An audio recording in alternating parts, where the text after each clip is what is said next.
Welcome to the latest update from Ajayastro Miniguru, where we provide in-depth analysis on key commodity markets. Today, we bring you important news on India's rice export policy.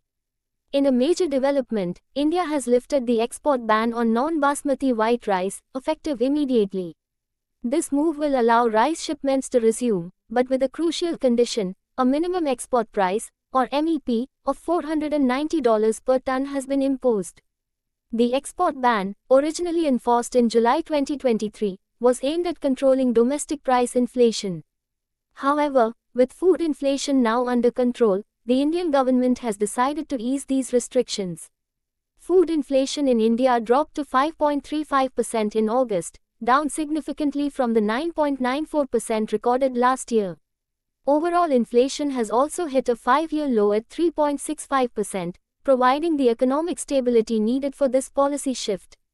India's role in the global rice trade is monumental, as the world's largest exporter, accounting for more than 40% of international rice exports. The easing of the export ban is expected to have significant implications for global rice markets, especially for countries relying on Indian rice for their food supply. In recent months, the government has been gradually lifting restrictions on agricultural exports, such as basmati rice and onions. With strong food grain reserves and a steady supply for the domestic market, India is now poised to support international demand while maintaining price stability at home. This policy shift is crucial for both Indian farmers and global rice importers, as it allows a balanced approach to meet domestic needs and global market demands. Stay tuned for more updates on the latest commodity trends, right here on Ajayastro Miniguru. Thank you for watching, and don't forget to subscribe for timely updates and in-depth market analysis.